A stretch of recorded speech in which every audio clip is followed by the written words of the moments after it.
जय जगन्नाथ। ए भिडियो आम +2 second year arts history प्रथम यूनिट्र तृतीय चैप्टर वैदिक युग शॉर्ट क्वेश्चन आलोचना करवा।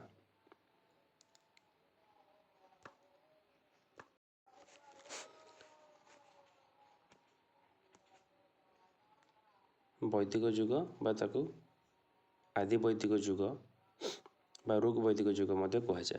तो प्रथम क्वेश्चन अच्छी ऋग वैदिक युगर प्रधान रचना कौन थिला? अथर्ववेद, यजुर्वेद, सामवेद, ऋग्वेद। तार ठीक आंसर हो ऑप्शन डी ऋग्वेद। द्वितीय क्वेश्चन वैदिक युगर मूल ग्रंथ कौन थिला? ब्राह्मण, आरण्यक, संहिता, सूत्र। तार ठीक आंसर हो ऑप्शन सी संहिता। तो ये चारोटी हूँ वेदर चारोटी अंश। जो वेद रचना करा जाए जो चारि प्रकार वेद अच्छी वेदर चारोटी अंश हूँ ब्राह्मण, आरण्यक, संहिता, सूत्र।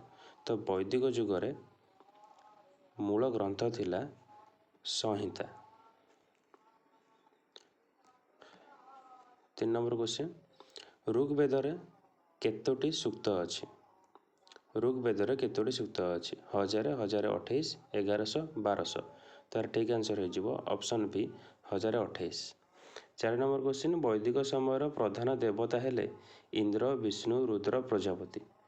तार ठीक आंसर हो option A Indra.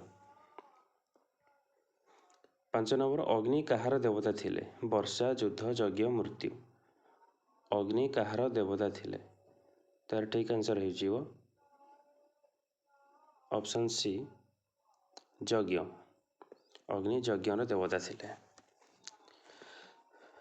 5 number question Sarla. Next 6 number question वैदिक समाज केमिति थिला? समता भित्तिक, गणतंत्रीय, देशीय ना पितृप्रधान? यार ठीक आंसर होची ऑप्शन डी पितृप्रधान। 7 नंबर क्वेश्चन वैदिक समय वैदिक युगरे परिवार को कौन कहा जाउथिला? कुल, ग्राम, बीस ना बस्ती?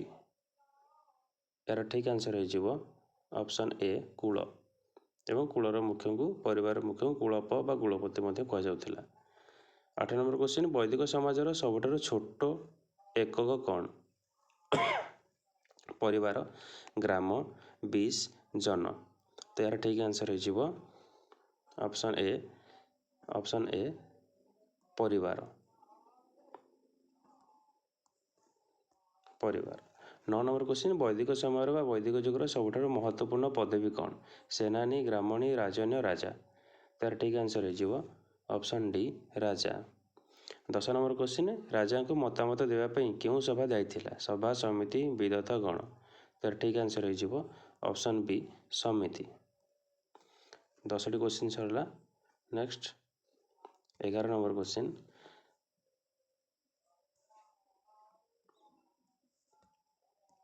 सभा कौन थिला? योद्धा दल, न्याय सभा, धार्मिक मंडल, संगीत सभा। यार ठीक आंसर हो ऑप्शन बी न्याय सभा। समितिर कार्य कौन?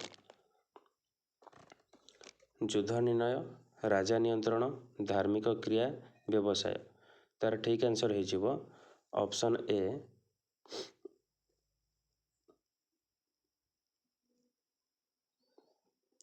12 नंबर समितिर कार्य कौन? युद्ध निर्णय, राजा नियंत्रण, धार्मिक क्रिया ना व्यवसाय?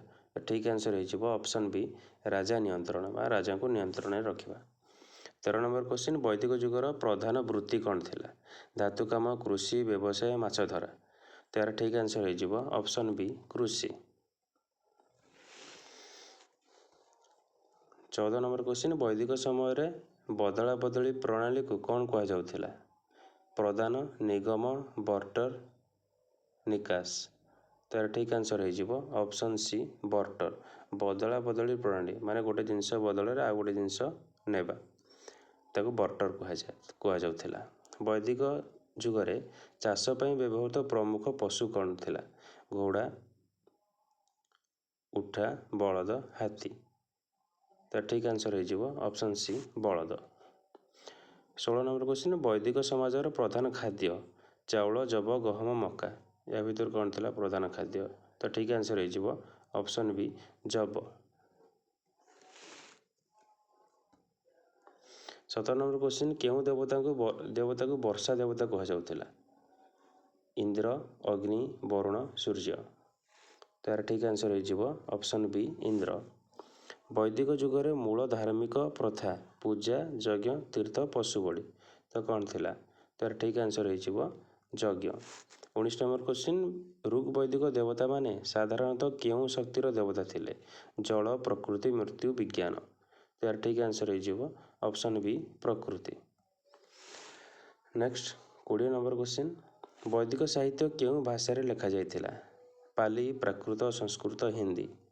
ଠିକ୍ ଆନ୍ସର୍ ହେଇଯିବ ଅପସନ୍ ସି ସଂସ୍କୃତ।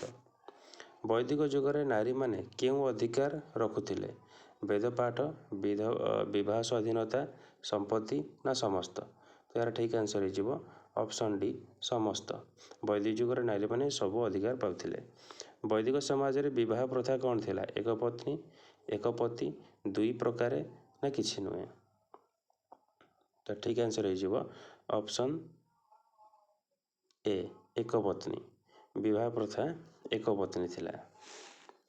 23 ନମ୍ବର କ୍ୱେଶ୍ଚିନ୍ ବୈଦିକ ଯୁଗରେ ରଥ କାହାର ପ୍ରତୀକ? ଧନ, ଶକ୍ତି, ଗତି, ଯୁଦ୍ଧ। ତାର ଠିକ୍ ଆନ୍ସର୍ ହେଉଛି ଅପସନ୍ ଡି ଯୁଦ୍ଧ। କେଉଁ ଦେବତାକୁ ଋତୁର ରକ୍ଷକ କୁହାଯାଉଥିଲା? ଅଗ୍ନି, ବରୁଣ, ଇନ୍ଦ୍ର, ମିତ୍ର। ତାର ଠିକ୍ ଆନ୍ସର୍ ହେଉଛି ଅପସନ୍ ବି ବରୁଣ। ଦାସ ଶବ୍ଦର ଅର୍ଥ ଶତ୍ରୁ, ଦାସ୍ୟ, ରାଜକର୍ମୀ, ସନ୍ନ୍ୟାସୀ। ତାର ଠିକ୍ ଆନ୍ସର୍ ହେଇଯିବ ଅପସନ୍ ବି ଦାସ୍ୟ। ଦାସ ବା ଚାକର ବି ମଧ୍ୟ କୁହାଯାଏ। 24 ନମ୍ବର ବୈଦିକ ଯୁଗରେ ଗଠିତ ସାମାଜିକ ବ୍ୟବସ୍ଥା ବର୍ଣ୍ଣ ବ୍ୟବସ୍ଥା, ଜାତି ବ୍ୟବସ୍ଥା, ଗୁରୁକୁଳ, ସମାଜ ବ୍ୟବସ୍ଥା। ତାର ଠିକ୍ ଆନ୍ସର୍ ହେଇଯିବ ଅପସନ୍ ଏ ବର୍ଣ୍ଣ ବ୍ୟବସ୍ଥା।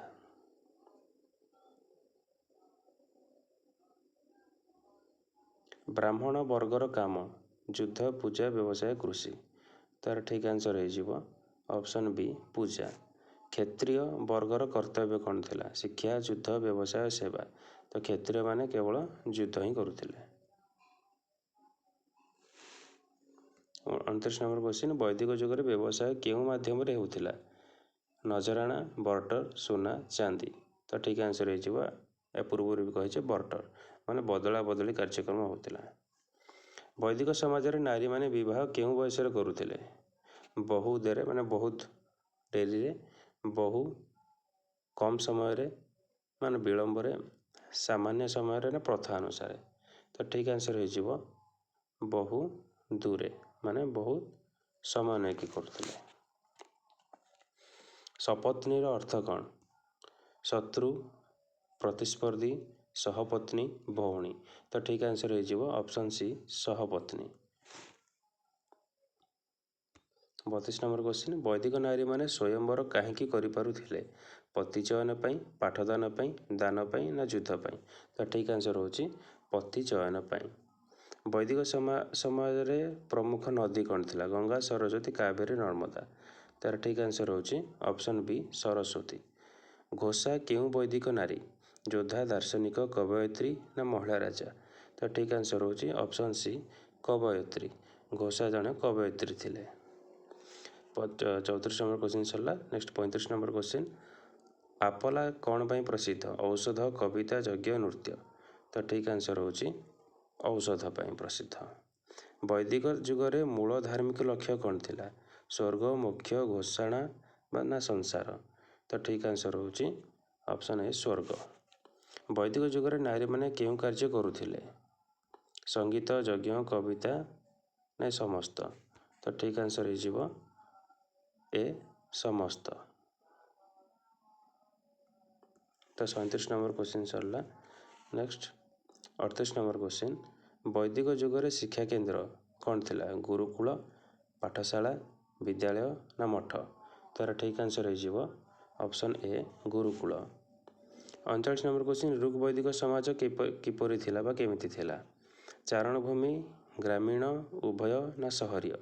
ତାର ଠିକ୍ ଆନ୍ସର୍ ହେଇଯିବ 39 ନମ୍ବରର ଅପସନ୍ ସି ଉଭୟ। ଚାରଣଭୂମି ଥିଲା, ଗ୍ରାମୀଣ ମଧ୍ୟ ଥିଲା। 40 ନମ୍ବର କ୍ୱେଶ୍ଚିନ୍, ବୈଦିକ ସମୟରେ ବିବାଦ ସମାଧାନ କେଉଁ ମାଧ୍ୟମରେ ହେଉଥିଲା? କୋର୍ଟ, ସଭା, ଯଜ୍ଞ, ଦାନ। ତ ଠିକ୍ ଆନ୍ସର୍ ହେଇଯିବ ଅପସନ୍ ବି, ସଭା। 41 ନମ୍ବର କ୍ୱେଶ୍ଚିନ୍, ବେଦର କେଉଁ ଅଂଶରେ ସ୍ତୋତ୍ରଗୁଡ଼ିକର ଅର୍ଥ ବର୍ଣ୍ଣନା କରାଯାଇଛି? ସଂହିତା, ବ୍ରାହ୍ମଣ, ଆରଣ୍ୟକ, ଉପନିଷଦ। ତ ଏହାର ଠିକ୍ ଆନ୍ସର୍ ହେଇଯିବ ଅପସନ୍ ସି, ଆରଣ୍ୟକ। ଋଗ୍ବେଦରେ କାହାକୁ ମୁଖ୍ୟ ଦେବତା ରୂପେ ବର୍ଣ୍ଣନା କରାଯାଇଛି? ଇନ୍ଦ୍ର, ସୂର୍ଯ୍ୟ, ଇନ୍ଦ୍ର, ଅଗ୍ନି, ବିଷ୍ଣୁ। ତ ଠିକ୍ ଆନ୍ସର୍ ହେଇଯିବ ଇନ୍ଦ୍ର। ଋଗ୍ବେଦରେ କେଉଁ ମଣ୍ଡଳରେ ଗାୟତ୍ରୀ ମନ୍ତ୍ର ରଚନା କରାଯାଇଛି? ଦ୍ୱିତୀୟ, ତୃତୀୟ, ଚତୁର୍ଥ, ଦଶମ। ତ ଏହାର ଠିକ୍ ଆନ୍ସର୍ ହେଇଯିବ ତୃତୀୟ। 84 ନମ୍ବର କ୍ୱେଶ୍ଚିନ୍, ବୈଦିକ ଯୁଗରେ ପରିବାର ମୁଖ୍ୟ କ'ଣ କୁହାଯାଉଥିଲା? କୁଳପ, ମୁଖିଆ, ପତି, ପାରିବାରିକ। ଯେ ପରିବାର ମୁଖ୍ୟ ତାଙ୍କୁ କୁଳପ କୁହାଯାଉଥିଲା। ନେକ୍ସଟ 45 ନମ୍ବର କ୍ୱେଶ୍ଚିନ୍, ଋଗ୍ବେଦରେ ନଗର ଶବ୍ଦ ପରିବର୍ତ୍ତେ କ'ଣ ବ୍ୟବହାର କରାଯାଉଥିଲା? ସହର, ପୁର, ଗ୍ରାମ, ପୁରପତି। ତ ନଗର ଶବ୍ଦ ବଦଳରେ ପୁର ଶବ୍ଦ ବ୍ୟବହାର କରାଯାଉଥିଲା। ଆଉ ପୁରର ମୁଖ୍ୟଙ୍କୁ ପୁରପତି କୁହାଯାଉଥିଲା। ବୈଦିକ ଯୁଗରେ କଟି ଉପରକୁ ପିନ୍ଧୁଥିବା ବସ୍ତ୍ରକୁ କ'ଣ କୁହାଯାଉଥିଲା? କଟି ଉପରକୁ ଯେଉଁ ପିନ୍ଧା ଯାଉଥିବା ବସ୍ତ୍ରକୁ ନିବି, ବାସ, ଅଧିବାସ ନା କୁର୍ତ୍ତା କ'ଣ କୁହାଯାଉଥିଲା? ତ ଠିକ୍ ଆନ୍ସର୍ ହେଉଛି ଅପସନ୍ ବି, ବାସ। କଟି ଉପରକୁ ପିନ୍ଧୁଥିବା ବସ୍ତ୍ରକୁ ବାସ କୁହାଯାଉଥିଲା ଏବଂ କଟି ତଳକୁ ପିନ୍ଧୁଥିବା ବସ୍ତ୍ରକୁ ନିବି କୁହାଯାଉଥିଲା। ଆଉ ଯେଉଁ ଉତ୍ତରୀୟ ପକାଉଥିଲେ ତାହାକୁ ଅଧିବାସ କୁହାଯାଉଥିଲା। 47 ନମ୍ବର କ୍ୱେଶ୍ଚିନ୍, ଋଗ୍ବେଦରେ ବର୍ଣ୍ଣ ଶବ୍ଦର ଅର୍ଥ କ'ଣ? ଜାତି, ରଙ୍ଗ, ମଣିଷର ରଙ୍ଗ, ବଣ। ତ ବର୍ଣ୍ଣ ଶବ୍ଦର ଅର୍ଥ ହେଉଛି ମଣିଷର ରଙ୍ଗ। 48 ନମ୍ବର କ୍ୱେଶ୍ଚିନ୍, ବୈଦିକ ଯୁଗରେ କ'ଣ କୁହାଯାଏ? ଗ୍ରାମର ମୁଖ୍ୟଙ୍କୁ କ'ଣ କୁହାଯାଏ? ଠିକ୍ ଆନ୍ସର୍ ହେଉଛି ଗ୍ରାମଣୀ। ବିଶ୍ କେତେକ ଗ୍ରାମକୁ ନେଇକି ବିଶ୍ ତିଆରି ହେଉଥିଲା, ତା'ର ମୁଖ୍ୟ ବିଶ୍ର ମୁଖ୍ୟଙ୍କୁ କ'ଣ କୁହାଯାଏ? ବିଶ୍ର ମୁଖ୍ୟଙ୍କୁ କୁହାଯାଏ ବିଶ୍ପତି।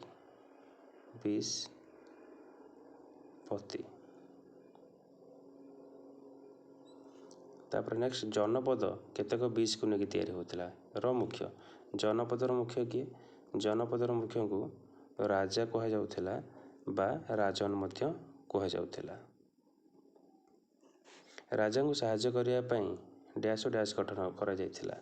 ରାଜାଙ୍କୁ ସାହାଯ୍ୟ କରିବା ପାଇଁ ସଭା ଓ ସମିତି ଗଠନ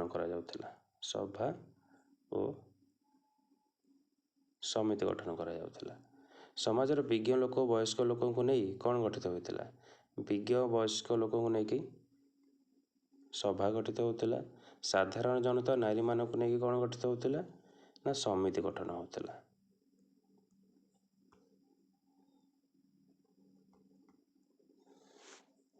ତ ଆମେ ପାଖାପାଖି 51ଟି କ୍ୱେଶ୍ଚିନ୍ ଆମେ ଆଲୋଚନା କରିସାରିଛେ, ଯାହାକି ତୁମମାନଙ୍କୁ ସାହାଯ୍ୟ କରିବ ଇଣ୍ଟରନାଲ୍ ପରୀକ୍ଷାରେ। ଧନ୍ୟବାଦ।